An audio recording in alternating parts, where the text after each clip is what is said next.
we never really explained how we got here. So this is going to be the intro now. So Right. let's grab Sonia. Come here. Yeah. So, do you want to describe the situation here? How we got here, where we're sitting. Be more poetic than Rick was. He kind of gave up. I'll try my best here. He just said we're on top of a mountain.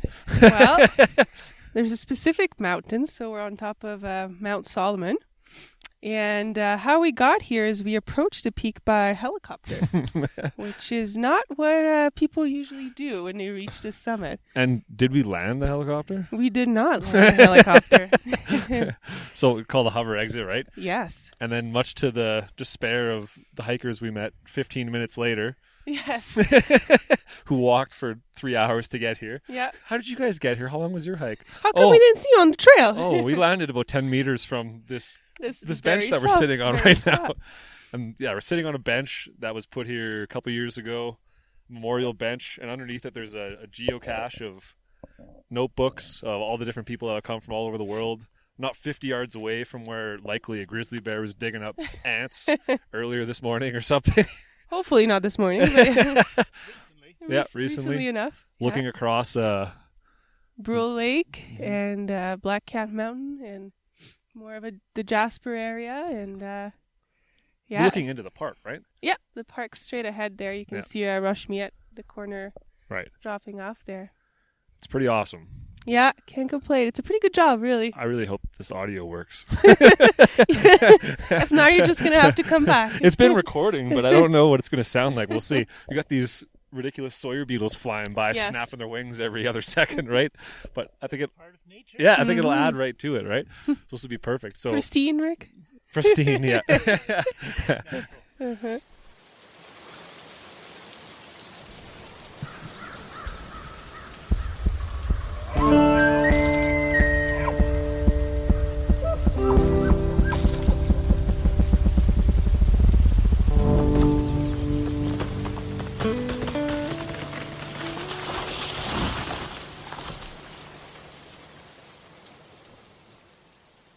Hey guys, that was the intro.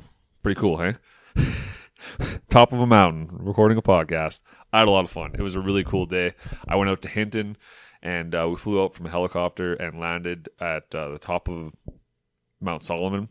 And we did a podcast up there. They were doing a bunch of work for the Mountain Legacy Project, which is a really cool project. They're trying to replicate survey photos from nearly 100 years ago. So there's a bunch of photos from the top of mountains where they're looking across the landscape, and they're trying to replicate them so that they can see the differences in vegetation and landscape changes over time, which tells us a lot about management, fire regime, indigenous peoples, their role in the landscape as far as burning, all kinds of stuff like that. It was really, really awesome. Really had a great time up there. The person you heard talking, that was Sonia. I'm sorry if I destroy your last name. I never did ask you how to pronounce it. Voicescu? I hope that's right. She's a PhD candidate that's been helping Rick out. Rick Arthur is the other guy that's going to be talking. You're going to hear him talk right away. He's the lead on the Mountain Legacy Project, and he's been doing it for, I think, roughly 20 years now. And it's a really, really cool project that provides some super interesting and unique insights into forest management and the environment and nature and that kind of stuff. It's really, really interesting. We talked a lot about cultural burning. So that's indigenous peoples and their role in the landscape and how they used to burn for a multitude of reasons. We get into that. We talked about fire on the landscape, whether it's natural or prescribed, or human caused, I should say. We talked about all kinds of different forest management issues. It was more of a philosophical, I guess, but as well as Rick has a lot of knowledge that he provided here, and it was really, really cool to see his thoughts on forest management and fire regimes and indigenous burning and all that kind of stuff. So I think you guys are really, really, really, really going to like it. Please listen to the whole thing. It is awesome. One of my favorite ones I've ever done. And I can't wait to try and do it again sometime. Hopefully they invite me back out next year and I can do it again because it was a blast. So So yeah, may as well continue on. The sponsors for this week are same three as always. Forest Resource Improvement Association of Alberta. Thanks a lot. Couldn't do this without you guys. Green Lake Forestry, exact same thing. Could not do this without those two sponsors. And the third one is Damaged Timber. Damaged Timber is an apparel company in Edmonton. They're creating really cool clothing, and they're providing 10% of all their sales goes towards a scholarship for environmental science students. So the first one's going to be going out in the fall here. Yeah, it's really cool. If you guys want to check out Damaged Timber, go to damagedtimber.com, put in your Force 10 at checkout, and you can get 10% off on top of everything. So yeah, check them out. Really, really cool. Without any further screwing around, we can get right into the podcast and listen to Rick and Sonia, mostly Rick. Sonia came in just at the end to kind of give a more poetic version of where we were at. So yeah, thanks a lot, guys. I hope you guys like it. I know you'll like it. It was awesome. It was really awesome. Actually, before we do the podcast, don't forget to rate, review, subscribe, all that good stuff. Share it with your friends. Tell one friend about it. Go out there, tell one friend about it. It helps me out a lot. Please, please, please. Thank you very much. All right, here we go. Which one of you guys wants to explain where we are? Maybe who's got their inner poet ready? Okay. All right. Currently, we're right up on the top of Mt.Solomon, and there were two surveyors that surveyed here, Dowling in 1911 and Miller in 1929. Both of them were working for the Dominion government at the time, and they were part of a broader survey that was done creating the first topographic maps for the Canadian mountains in Western Canada. Yeah, it's pretty ridiculous. I never thought I'd be doing a podcast on the top of a mountain overlooking something like this. What's that lake called again? That's Brule Lake over there in the town of Brule below. You can see the railway tracks that go through west to Jasper, and also a spur line that goes north up to Grand Prairie now. Yeah. Oh, it's amazing. Like, this is ridiculous. I don't think there's ever been a podcast recorded in a better spot, actually. I wouldn't know, but we can ask. So the Mountain Legacy Project, first of all, like some of the first pictures you guys had taken was, I guess we should start explaining what the Mountain Legacy Project is and kind of how it started and all of that. It's the Mountain Legacy Project is an interdisciplinary project that is taking the photos from our early surveyors. First of all, the early surveyors in Canada had created and used this unique phototopographic survey system. And meaning what? What does that mean? it means they would go out and they would use their survey instruments to record data and take survey shots to record those and create those first topographic maps. But to supplement that, they brought box cameras with them, and at peaks such as this, where they had a good vista, they would take photographs and then use those photographs with the focal plane technique to help draw the first topographic maps. They left behind inadvertently, because they were using this system from the 1860s with the International Boundary Survey down at the U.S. border, and right up to the mid-1950s. Okay. But what they left behind inadvertently, I guess, is a collection of photographs that were systematically taken across the landscape. So Dowling in 1910 and 11 surveyed in this area, surveyed the entire Athabasca corridor, going out through into Jasper from entrance, and a little bit north and south as well. And Miller was here in 1929 and surveyed going north from here. So they captured similar landscapes in different time frames. Mm-hmm. And when we take the retakes or repeats, we can often see significant ecological change. And even in some cases, here we've got Dowling in 1911, Miller in 1929. When you look at the details in the high resolution imagery that they took, you can pick out changes at that time. Dowling probably much more pronounced in some of the images, some of the indigenous burning patterns that had occurred for probably hundreds of years, if not millennia. And even some of the people that were riding trails here, say out of the Black Cat Ranch, have been telling me that a lot of the meadows that they used to ride on are now heavily overgrown.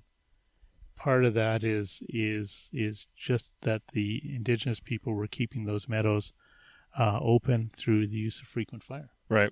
And they're prescribed fire. They're burning, or cultural, they call it cultural burning. Or it was cultural burning. Right. It burned with intent. Henry Lewis had documented over 70 reasons why indigenous people were burning. Yeah. And, burning strictly for habitat or for trail corridors are only a couple of them. They used it for berry rotation. They used it to protect medicinal plants. They also used it to create habitat for medicinal plants. They used it sometimes in cases of war, and other times very specifically for ceremonial purposes. Yeah. And there's even a few recordings of using it for recreational purposes. Oh, really? Like, what would they be doing with it? For recreational purposes? Just want to see big flames? In Fiddler's journals, he talked of a camp that was set up where they stacked brush up against a conifer tree and lit it until it crowned out or candled up. and it was part of the evening's entertainment, I guess. Yeah. Yeah, well, they had a good understanding of fuel. It wasn't like they were, newbies at burning, right? Obviously, they did it a lot. They probably could have taught us a lot about it, I'm sure. Absolutely. Mm-hmm. Fire is a very, very complicated tool. The use of fire is one of the defining features of mankind, of humans. Yeah. And it's fire that changed and helped humans evolve from Homo erectus to Homo sapiens. Yeah. And so we've now got recorded history of early hominids using fire at least 1.8 million years ago. Certainly in North America, when people were using it 10,000 years ago, they were well versed in the use of fire. By that time, yeah, they were. And knew exactly what they were doing, what they were burning for. They were looking at fire intensities, fire severities, looking for very specific effects. Mm-hmm.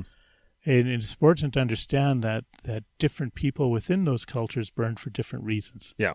So the women would burn for berry crop rotation, as an example, and perhaps for burning willow areas so they could get willow fawns for baskets. Oh, okay, yeah. I imagine they used willow fawn for a lot of different things. It's a pliable wood that, yeah. All kinds of different uses. Yeah. The men would use it for hunting. Lewis had recorded in speaking with an elder, he'd asked him when, how, why he was burning in some of his interviews, but one of the elders, through an interpreter, had said that he would burn in early spring, he would burn in riparian areas, he would burn the willow areas, and then he'd hunt moose afterwards. The question came was, how soon do you hunt moose afterwards? And it was about 2 hours. Yeah. And Lewis was pretty intrigued by that, so he asked more questions, and the elder came back and said, well, I learned this from my grandfather and my great-grandfather, that moose in early spring are lacking certain minerals and nutrients. And they can't get it from green willow, but if the willow is charred, it's really easily for them to digest it. So they smell the burning smoke of the willow and they come to the willow. Interesting. Hence 2 hours. Lewis noted all that, goes back to the U of A, and speaking to some biologists who were doing some research. And what they had found was that moose in that region were a little shy on magnesium. And magnesium is available in large quantities in green willow, but not easily digested. Right. Once you char it, however, it becomes readily digestible and absorbed into the system. So That's amazing. It is, but you've got it's fascinating because you've got two different cultures, two different languages, two different types of science, and neither will talk to each other and neither respect each other, but still come to the same conclusions over time. Yeah. One being our peer-reviewed science, where it's basically circular in nature, where we ask a question and we poke at that question from different angles until we come up with a solution. Yeah. Or traditional generational science, where lessons are learned and passed on and refined over time. Mm-hmm. But nonetheless, it's still the same conclusions. Yeah. And it speaks highly to how evolved the indigenous populations were. They were not a primitive Stone Age people as was taught when I was back in school way back when, but a very, very sophisticated culture and very knowledgeable in the use of fire. Mm-hmm. Going back to actually using fire, it's so complicated that no one person in the tribe could ever understand and know how to use fire for everything. Right.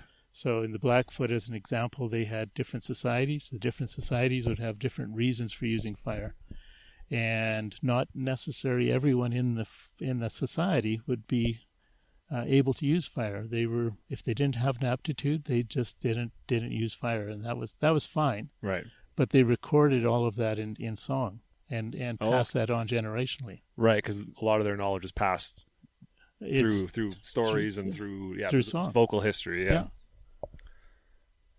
Yeah. So there's a lot of history that's there that we have to uncover, but importantly, I think in today's world, as we look across our forested landscapes, whether it's in a working forest, in a forest management agreement area, or especially if it's in a parks or protected area, we have to understand how these ecosystems were formed and how they were managed historically. And if we want to maintain populations, we have to understand, for wildlife and habitat, we have to understand what the dynamic was that created that habitat. Yeah. Too often, especially a lot of our early managers creating these national parks, John Muir is an excellent example. Mm-hmm. Looked across these landscapes and marveled at them, and he was extremely eloquent in his writing. Yeah. But did not grasp that it was the native people that he saw in the landscape and their ancestors that created that landscape and its prolific habitat. Yeah. And we're losing it today because it's not so much from fire suppression as fire exclusion, where we are not burning at the right time and in the right place to maintain that habitat. It's an interesting point because I think you're right. People look at, like, in conservation terms, right? People look at, we want to get back to, like we were speaking earlier in the day, talking about wilderness and pristine and nature, natural, right? All those words, right? Yep. And you're right. We think that, back in 1800s or early 1900s, that was pristine wilderness, untouched by man, and everything was well balanced and worked perfectly, and we came in and we ruined it through industry and other things. When the truth of the matter is that those landscapes, even then, were shaped and managed by indigenous people, right? Like by human beings. Humans have been on the landscape for thousands of years, mm-hmm. at least 13,000 years in this immediate area, mm-hmm. and across Alberta. So to suggest that they're natural, as in without human intervention, is asinine. Yeah. It really is. And I know anthropologists even to the 1950s and 1960s that late were still saying that, but they were a primitive Stone Age people and they really couldn't grasp landscape level management. It just feels like a assumption that they made, kind of thing. It wasn't based off of any evidence. It was just kind of like, they must not have known much because they didn't have central heating. Well, that or they didn't have iron and certainly humanity as a whole. If we get a better tool to use, every one of us drops it. Yeah. Nobody keeps a pocket watch anymore except you're nostalgic, and for that matter, no one has a wristwatch anymore. They've got their clock based on their phone. I got a few friends who will fight you when you say words like that. Yeah. They're watch people. but it's changes in technology. Fort Chipewyan, one of my friends up there, he's a member of the Fort Chipewyan Cree Band. But And for people who don't know, the Fort Chip is way, way up north. And yeah, it's in northeastern Alberta, just on the north side of Lake Athabasca. Yeah. But right by Third Lake, he looked down one day. He's there, and here in is a little pile of arrowheads. Yeah. And he looked at them, he picked them up. But the story there was most likely that it's the beginning of the fur trade, and somebody has just gotten a rifle, and now their arrows and bow is no longer valued, and they dropped them on the spot Just and abandoned carried it. on. So we always pick up new tools. I wonder if that guy or woman regretted that decision, knowing that eventually you run out of ammunition, got to go back and find more. I mean, meanwhile, with the bow and arrow, right, they had the ability to create their own ammunition. So maybe generations. And I imagine later, they were really, really damn good at shooting that thing too. Yeah, but maybe generations later, when they lost the skill of making bows and arrows, perhaps. But certainly at the time, it was a pretty big step up. Yeah. And we continue to adapt technology, and we'll continue to use it, whatever race you are, whatever your background is as humans. Well, and I also think it's important that we do, because we get better and better and we get more understanding and all kinds of things, right? But yeah, it's sad to think that we kind of. The danger is, I think, that we make assumptions, in this case, of the peoples that were here before us, and their, quote, lack of knowledge and lack of understanding, yet they were highly knowledgeable and fantastic. Get this right up in your face there. Yeah, fantastic land managers, because they were burning and using fire to maintain habitat. That was a large part of it. So they're on an ungulate economy, and they need really good habitat. Do you want to explain that a little bit? Why you explain the moose situation, right? Yeah. So maybe can you touch on a couple other species why burning would be beneficial? Okay. Right? Let's look at sharp-tailed grouse, and for the Blackfoot, in their language, they refer to sharp-tailed grouse as fire chickens. and it's partially because they used to see them in and around burned areas, or recently burned areas, a lot. And when early settlers were inhabiting this area, they'd go hunting, and in their journals, there's references to going hunting and coming back if you didn't come back with a wagon full of grouse, it wasn't a good hunt. Yeah. That's how prolific they were. And today, in many areas, the species is threatened. Yeah. And you have to ask, what is the big change? Mm-hmm. Part of it was the large landscapes that were being grazed by literally millions of bison. Yeah. And in other cases, the use of fire. So think of what chickens like to do. They like to peck and scratch. Mm-hmm. If you have a heavy grass mat out on that landscape, that's habitat loss for those birds.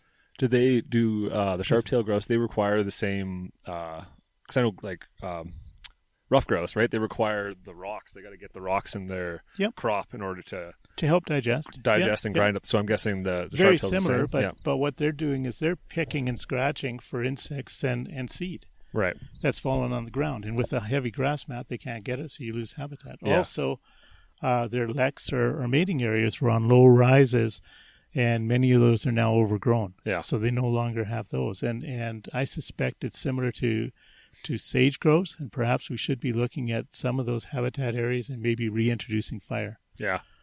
We also that terrifies people to think about, reintroducing fire into quote unquote, right, natural wilderness areas. That, but also the fear of fire and it escaping. So it has to be managed very carefully in today's terms. And the type of fire that we're putting on the landscape is also critical. So so two descriptors of fire intensity, referring to how hot it's burning. So whether it's a smoldering ground fire creeping along, small surface fire, or gets up into that full roaring high intensity crown fire that's rolling through and terrifying people when you see it on TV. Yep.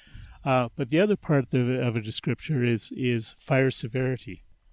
And fire severity is the actual impact that it has on the land itself. Mm-hmm.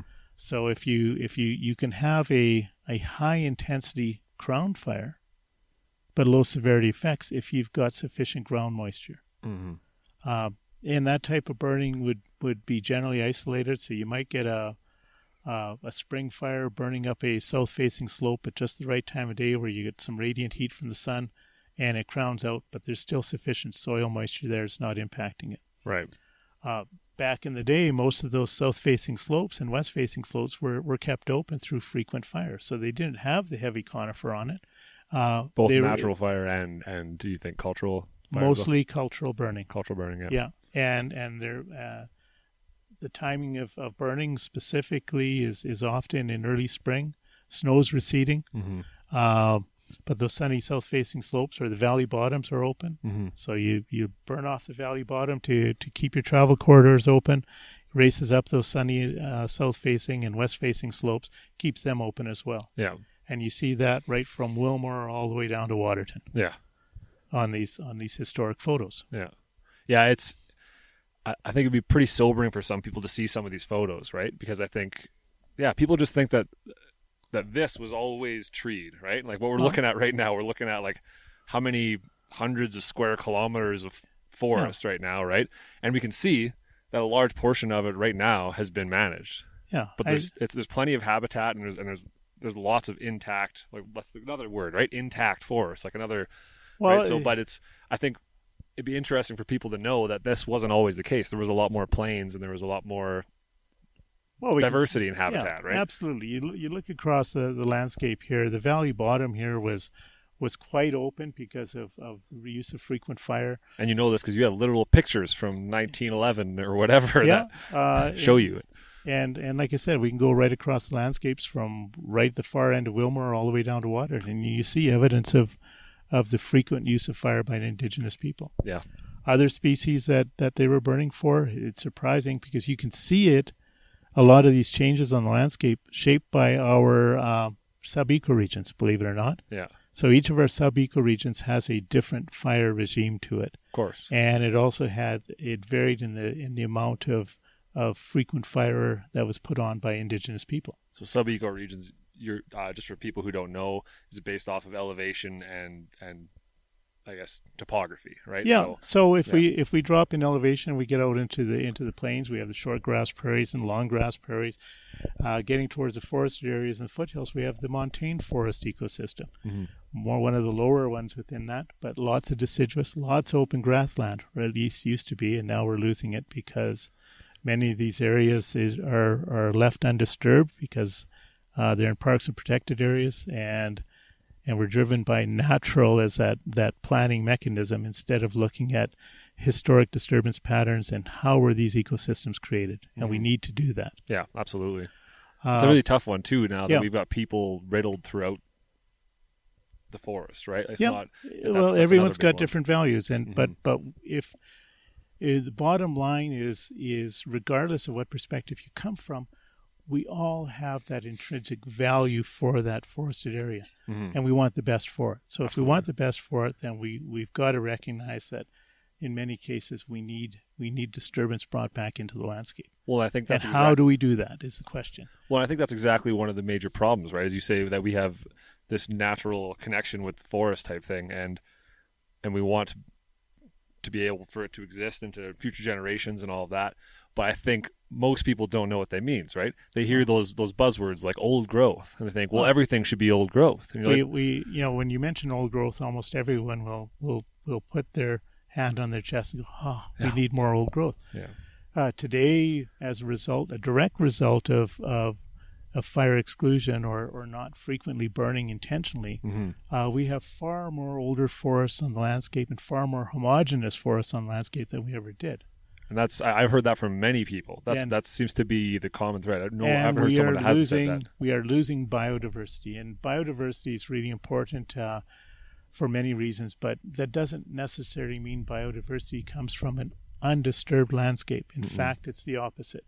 You create disturbances within that landscape, and biodiversity is really driven by age classes. So if you have young, recently disturbed forests, you have different plant species coming up and different animals using it. And if you have areas that are growing up into more willow and shrub, high value for browse material for ungulates, and perhaps as you get into the older forests, very unique ecosystems, but historically on the landscape, very, very small percentage. Yeah. Going back to our subeco region, so the montane saw lots and lots of frequent fire. Then you get into the lower foothills, which is, you'll see still quite a bit of deciduous in it, but more conifer, and still quite a bit of frequent burning, but a little bit less fire on the landscape than you do in the montane. Mm-hmm. Then you get into the upper foothills, and it's mostly conifer, and even less burning, but it seems to be focused on specific areas. Then you get into the subalpine, and suddenly there's lots more burning again. Mm-hmm. And you see evidence of that because in the historic photos, there's no black sticks, so the forest isn't growing up because it's being burnt on a frequent basis. So you can see these grassland meadows and these subalpine meadows, which are not natural, but they were created and maintained through the use of fire, frequent use of fire. And again, low intensity fire, low severity impacts, but just removing that forest cover growth so that the grass and browse species are there for the sheep and elk. Yeah, absolutely.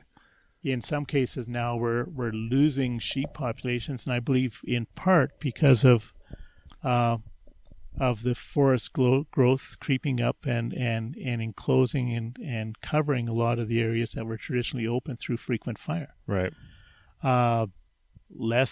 Less open habitat means better hiding cover for cougars. Yeah. Which are really decimating the sheep population in some areas. Mm-hmm. And also the sheep are living closer and closer together, so they're coughing on each other and spreading pneumonia. So we now really, they're getting pneumonia. Yep. Wow. I guess that makes sense. Yeah. Why wouldn't they get pneumonia? People get pneumonia. They're biological creatures the same as us. Yeah. Yeah. And the other is parasites that by using fire, you're charring the ground and you're killing parasites that get dropped in their feces and picked up again in the grass. Yeah. That brings us to another species that was controlled was ticks. Oh yeah. And some of the prescribed burns I've done in the past, we go on the next day and we find areas where sheep have been rolling in the ash or elk have been rolling in the ash. Yeah. And I suspect it's to change the pH of their soil to impact the ticks that are bothering them. The pH of their they change the pH. Fur, you mean? They change the pH of their skin, by yeah. rolling in the ash. Yeah, that makes sense. That's crazy that would. Yeah, there's so many like small details like that a lot of people wouldn't think of, right? But that's what I'm saying is the indigenous use of fire over time the knowledge was phenomenal. Mm-hmm. And fire is something that to understand it, you have to use it. Stephen Pine had said, and he's a historian, but he also said to use it wisely, you have to understand it. So it's learn to burn and burn to learn. I'm pretty sure that's on the back of your shirt you're wearing right now. As a matter of fact, it is. Yeah. I just thought of that as we were talking. I think I literally just read it about 12, like right before we started this, and it made funny. sense. Yeah. Yeah. No, I was like, okay, right on. Yeah. No, it's. Yeah, I think this project specifically it's unique, is it not? Like it's not that no one else is really doing this from as far back. I mean, you have photos from 1963, I think, or something. 1863. 1863. Sorry. Yeah. So we go back a long ways, and what it is it's the world, as far as we know, it's the world's largest collection of systematic landscape photography. Yeah. So a surveyor would come into an area, and he would have multiple stations.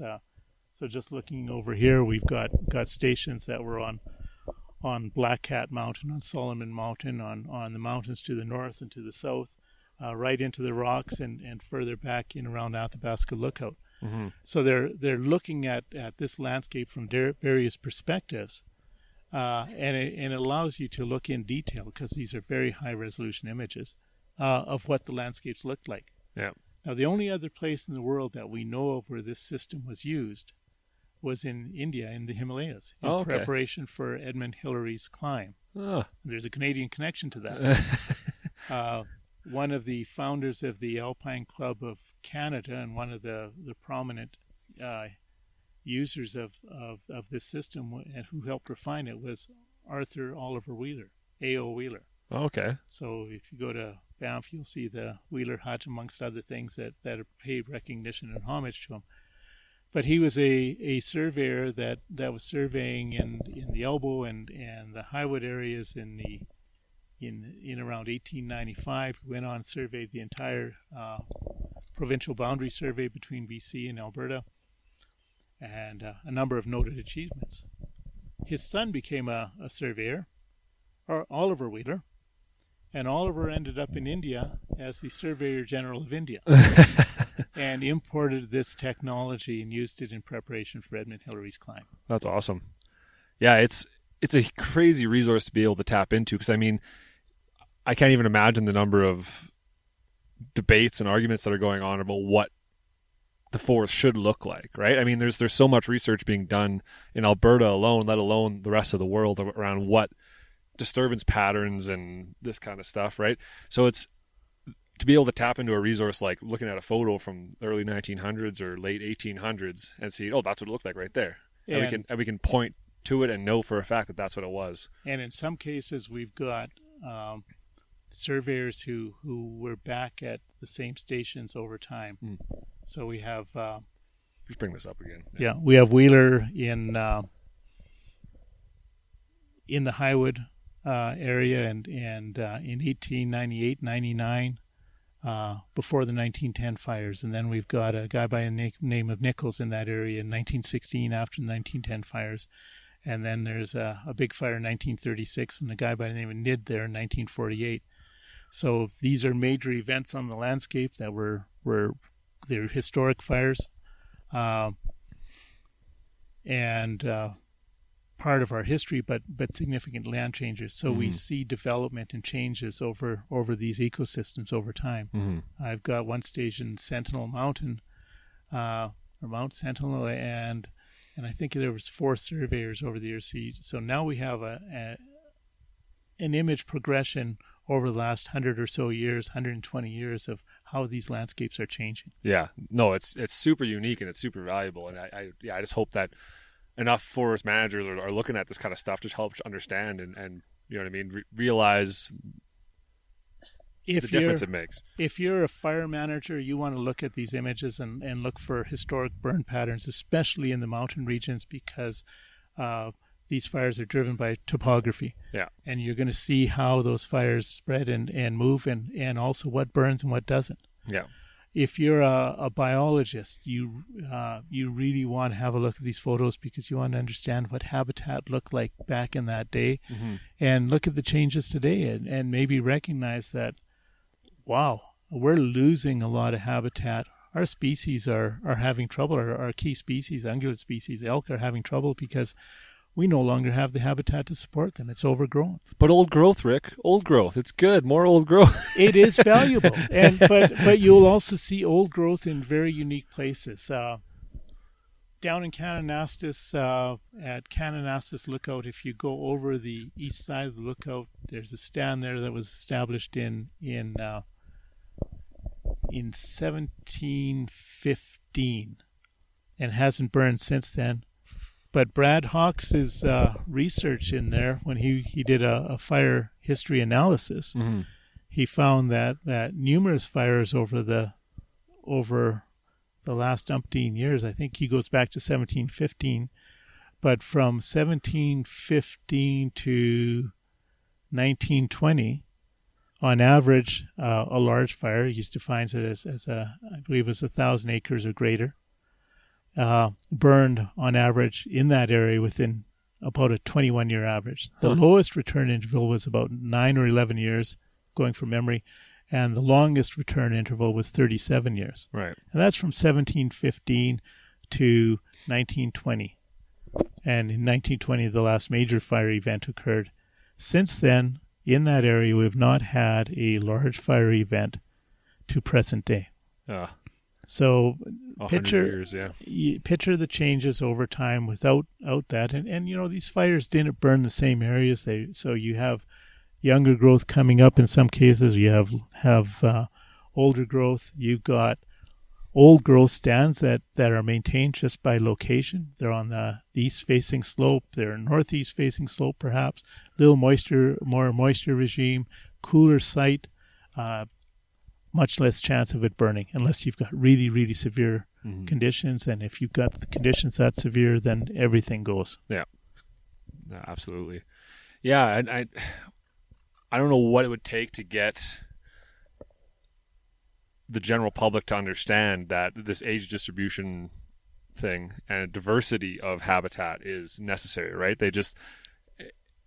It's not their fault, right? They're just going with popular culture, whatever it says, right? But I don't know what it would take to get people to understand that there was more plains and there was these landscapes were fracturized, and fracturization is something that's considered to be the bane at this time. So you look across these broader forests that are now mature across our eastern slopes, and the perception of this is natural, this is beautiful, this is wonderful. But our human perception is really, our forecasting ability only goes about to the end of our noses. You know, what we see in front of us is the way it has been always in our minds, and the way it should always remain. Yeah. And the reality is our landscapes are constantly changing and constantly evolving. And one of the biggest changes is we've come as Europeans to this continent with some very romantic notions. Yeah, it's that idea of the shifting baseline, right? Every generation thinks that the way it was when they were young is the way it should still be, and always was, and always will be, and that's not the case. It's just not reality. That is a huge impact, I think, too. You know what I mean? That shifting baseline idea, where nobody really looks back before that, or what you're doing, you know, nearly 200 years ago, right? So it's. Well, that's the beauty of it. You might get a photo that was taken in 1898 or 1899, but when you look at that photo, you can see a disturbance history that goes back at least another 200 years.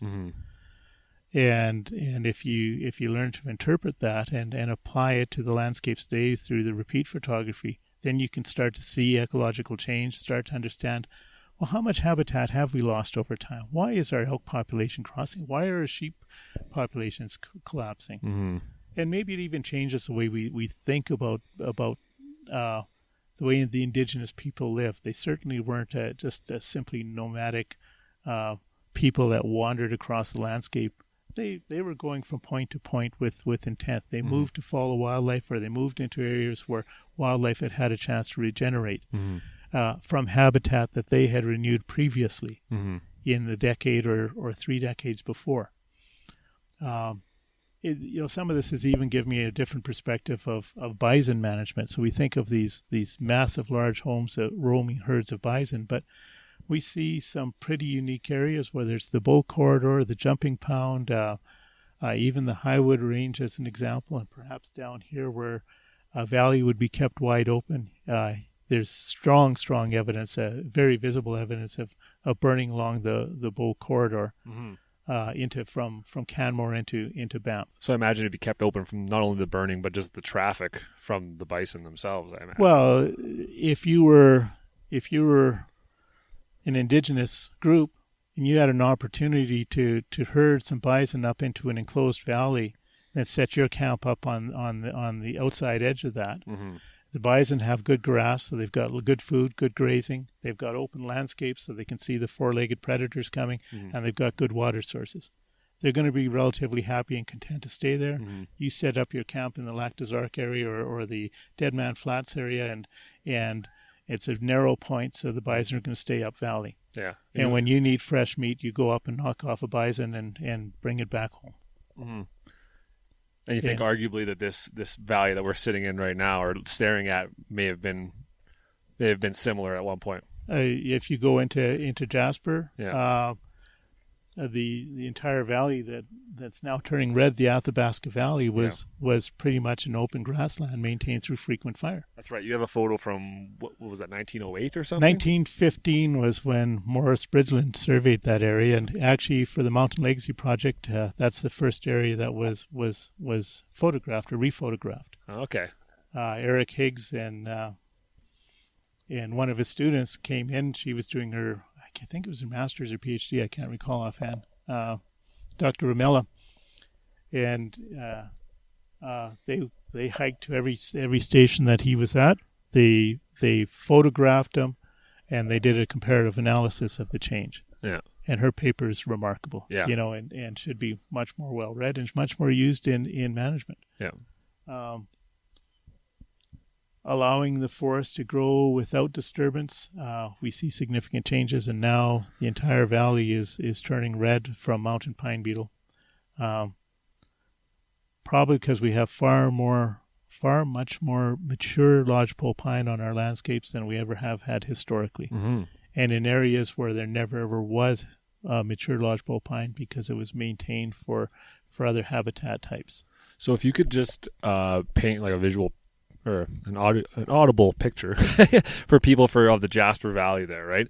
So right now it's not this valley, obviously the one in Jasper, more with it's covered in pine, right? It's all pine, and it's all red and dead pine from the pine beetle. So in 1915, from your photo you have, what did it look like in that photo as compared to now? What is the percentage difference in forest cover and other kinds of stuff? Well, picture yourself driving through from the Jasper Park gate to Jasper itself, and you drive along the highway. It's a scenic, flat valley, mountains rising up on either side. There's low rolling hills. All of that was pretty much open because of frequent fire. There were scattered large Douglas fir. Mm-hmm. Douglas fir, a species that adapted to low intensity fire. It's got a very heavy, thick bark. Yeah. So it survived those early spring burns. And perhaps that might be an area too that indigenous people were driving bison into, and once they're into that park area and that valley area, they're pretty secure. Yeah. Today, without frequent fire and a lack of disturbance in the landscape, any of the pine that's seeded in or spruce that's seeded in has grown up to full maturity. So a massive loss of forage landscape. The landscape and its use for habitat is significantly deteriorated over time. Mm-hmm. There will be there were areas of cover, whether it's for thermal cover or hiding cover. Mm-hmm. Keep in mind that a lot of the hiding cover wasn't just suitable for ungulates; it was also suitable for predators. Yeah, of course. Yeah. And the more now that we have these fully enclosed forests, the amount of browse that's out there has dropped significantly. Even along the flats there by the Athabasca River. There's a spot called Mushroom Flats, locally known, and it's from the willow that's really grown over, and from a distance it looks like large mushrooms. Oh, how it got that way is from the ungulates browsing on it, and as it grew up and started to overhang, they would reach up, stand on their hind legs, trying to nip and browse this, right, and created that shape. Historically, it would have burned, so it was fresh succulent growth to provide continuously, habitat, good, suitable food sources for those species. Mm-hmm. Yeah, and people might argue what did it look like 100 years before that? Was it? I imagine it was different then too, right? I suspect no. With frequent fire, that it was probably maintained as an open grassland, probably for millennia. Yeah, more of a savanna type environment rather than a fully enclosed coniferous forest. Mm-hmm. Through that use of fire over time, soils change because you're changing the cover. You're probably going to get less acidity over time. Certainly more ash in it. Different plant growth because a lot of species like open sunlight. Once it become enclosed with a full conifer forest, it changes to more of an mossy understory or a bearberry type of, and the grasses can no longer compete. Mm-hmm. They're lost, and you lose a lot of that high valuable species. Yeah. Rough fescue is an interesting grass species that is certainly a concern in southern Alberta for trying to protect the rough fescue grasslands and rangelands. Yep. Because it's a shrinking resource. Of course. But in those montane forest ecosystems, and specifically within some of our parks and protected areas, if we aren't disturbing those, then it's converting over to aspen and to pine, and we're losing it. Yeah. it is a, and I'll use this term this once, it is a natural process without disturbance. But these landscapes, this is in a recording, right? I can bring this up next. Yeah, but these landscapes were maintained through frequent fire, and the ecosystems that developed were maintained through frequent fire. And I think we have to rethink the use of fire by humans over time. Yeah. And how much fire was on the landscape, and how many species adapted over time to humans using fire. Yeah. Especially considering we've been here for 10,000 years since glaciation. And right? we stopped using fire, and what impact is that now having on a number of our species? Mm-hmm. We're part of the ecosystem. Right? The indigenous people were a part of the ecosystem. Absolutely. And bringing some of the romantic area notions that we have of this Eden found as an example, you'll see in some of our early documents and some of the descriptions that some of our early explorers find, and it's like paradise lost has been found. Mm-hmm. But it was maintained for generations through indigenous people creating those habitats and landscapes. So you could ride unimpeded,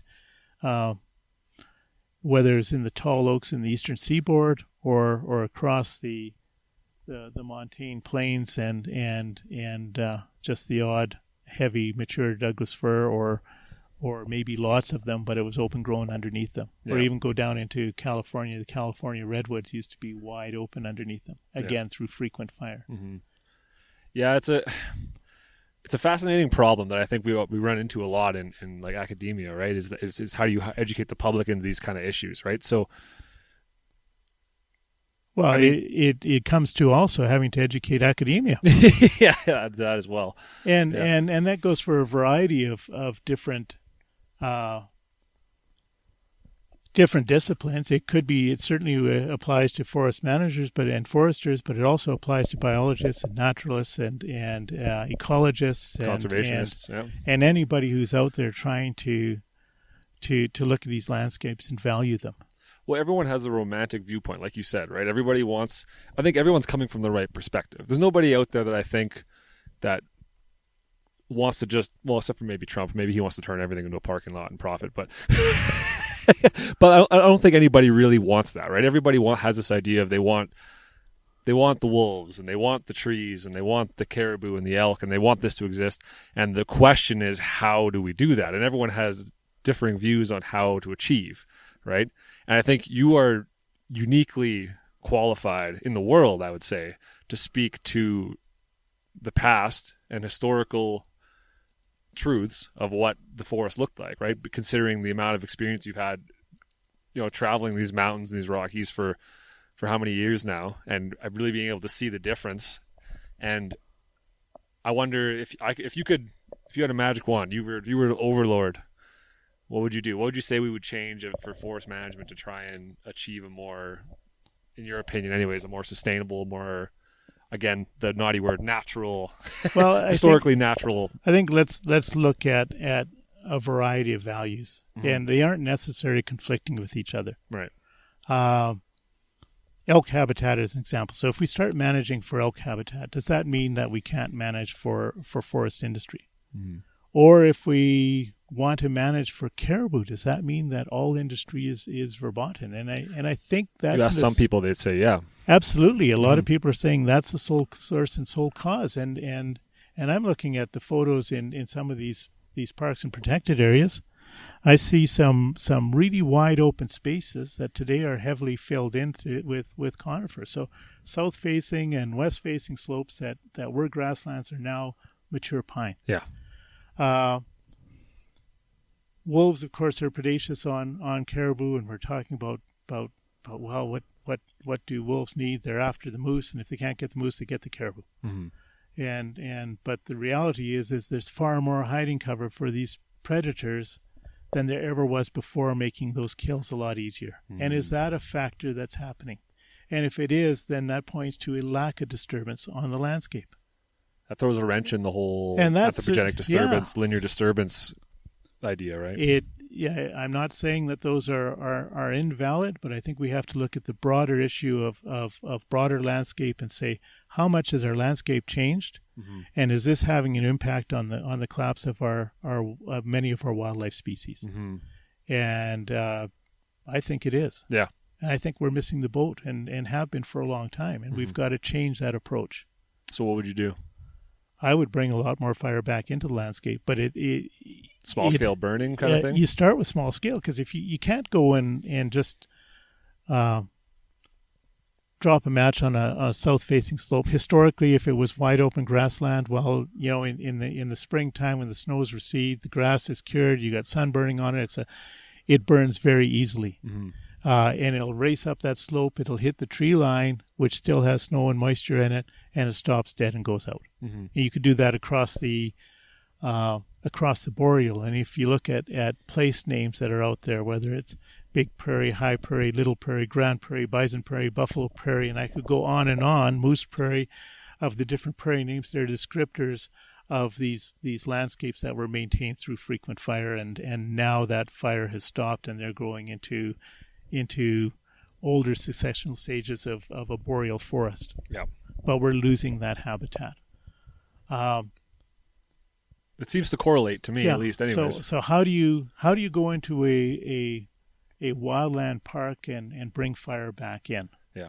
And in some cases you can put higher intensity fire into the landscape, but you have to be prepared to go back and reburn not long after. Give it a little bit to get some vegetative growth, and then maybe it won't burn with the high intensity that you had before, but it will burn spottily, and you can start to clean up some of that dead and down material and reopen it again, and also get some of the regen that's coming in. Because if you burn a mature pine stand, it's going to come back in. It's a species adapted for fire. Yeah.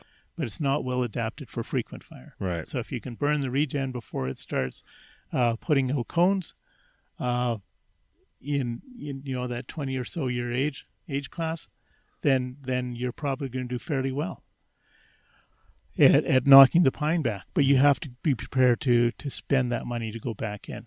But if you manage the habitat, bottom line, the species will manage themselves. So what do you think about, what role does forest harvest have in trying to break up that disturbance history? I mean, obviously with forest harvest, we're removing forested areas and replanting forested areas. So we're not creating these more plains but what kind of role do you think that plays? We couldn't have a better place to talk. We're sitting right in the middle of Alberta's oldest forest management agreement. It signed off in, I think, 1956. They've been operating with very successful reforestation. Oh, we can look at what? 60 cut blocks right now that are well regenerated and mature nearly. Yeah. And you can see evidence of some of those early cuts that are well established and growing into either a mixedwood forest or a pure conifer forest. We see the more recent cuts that a tremendous amount of browse is available. Yeah. But I look on slopes like on the peak where Athabasca Lookout is, or even here on Solomon Mountain and this west-facing slope, far too steep to harvest. Yeah. But historically was kept burnt and wide open and made for prime ungulate habitat. Right. And so here's an example of you can select areas to burn and burn safely without risk of loss, and at the same time still see areas of industrial logging going on, and they aren't in conflict with each other. In fact, they complement each other. Right. Because these steep slopes and in a forest management agreement area are not part of the planning cycle. If you go into a parks and protected area, I don't know if they got any disturbance patterns or plans for renewing vegetation other than natural wildfire, high intensity, high severity fire that has a long-term impact on the ecosystem, or are they looking at habitat renewal on a much lower and less intense scale?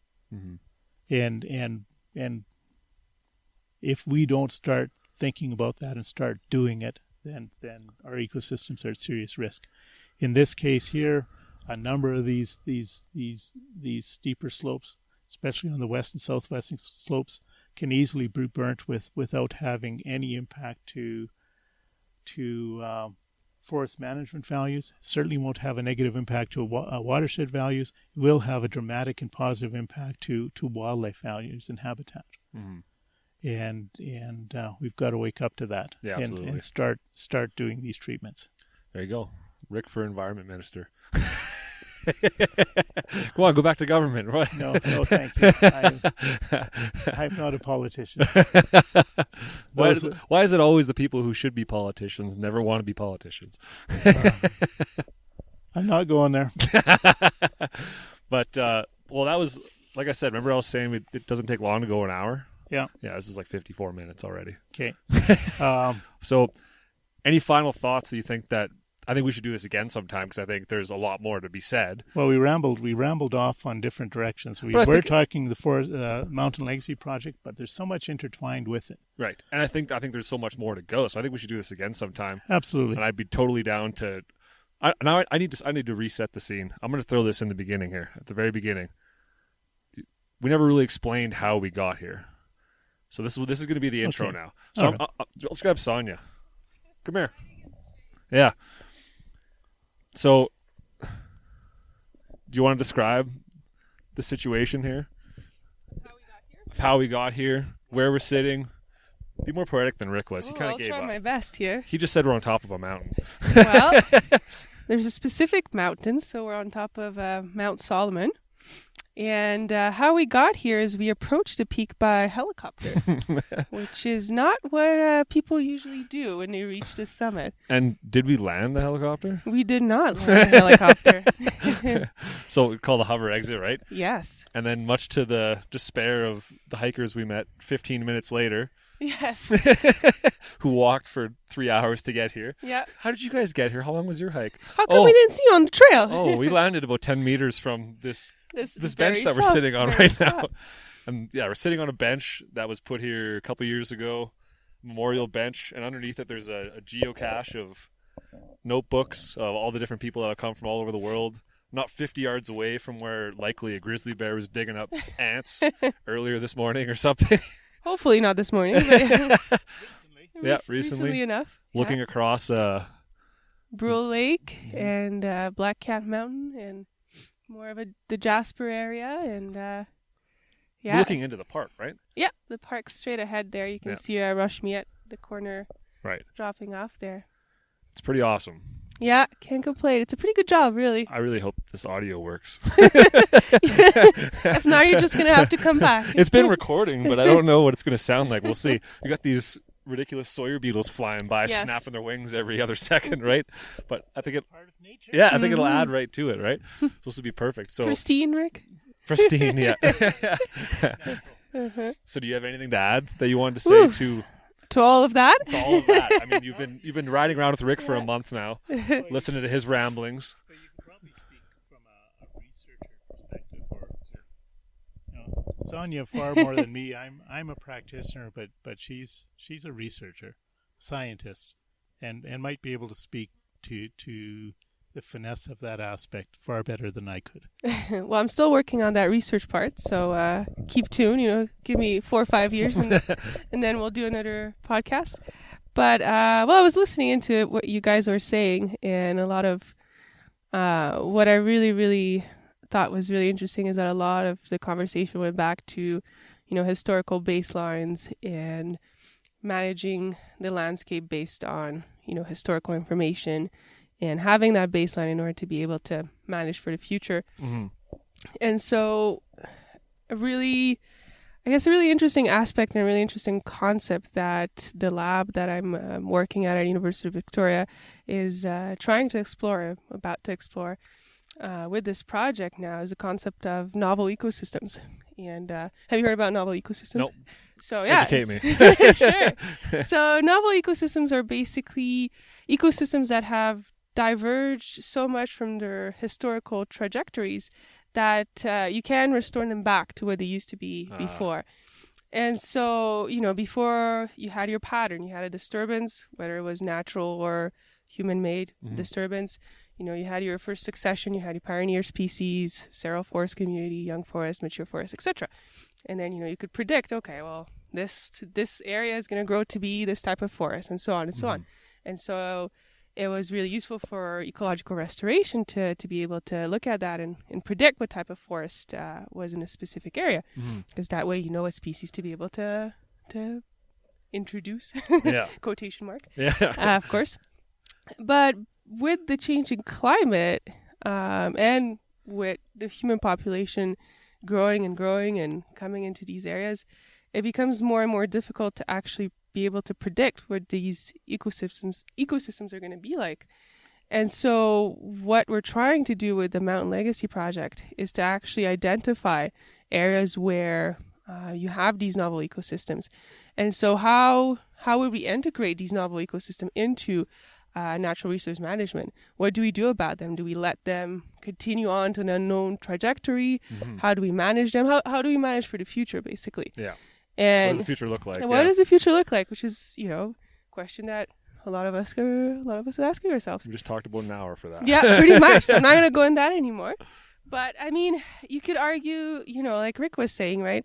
Is there such a thing? There's no, what's the initial ecosystem? What does it look like? What's your historical baseline? You have to set it somewhere, right? In order to be able to identify whether it's a new ecosystem and how new is it? Right. Also is another question.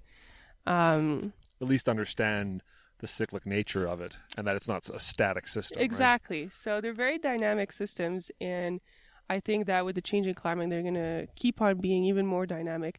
And so it becomes really hard for, whether you're talking about researchers or government planning or other companies to be able to predict what the future looks like. So what we're hoping to do with these images, so I'm sure you and Rick have talked a lot about these images. I've heard him describe the views of what it would look like historically.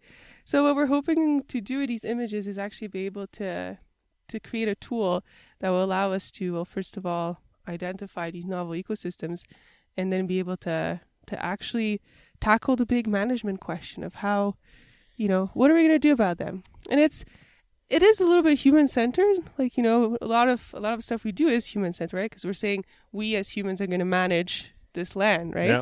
And we're going to manage for all the other species that are on this land as well, but, us first. But it seems like we've been doing that for 10,000 years already. So, it's not a new concept for sure. But I think if beavers and elk had thumbs, they would do the same thing. Well, there are ecosystem engineers. Oh, wait, do beavers have thumbs? I think they do, actually. Never mind. They use what they can, their teeth, their tails. So they impact their ecosystem as well. So that's the big. At least that's where we're heading with this project. But there's so many different topics you can look at. Topics. Yeah. Sorry, I got a cold here, so it probably doesn't sound very well. We've been sitting in 30-degree weather on the top of a mountain with very little breeze for 3 hours now. Yep. So I'll forgive you that.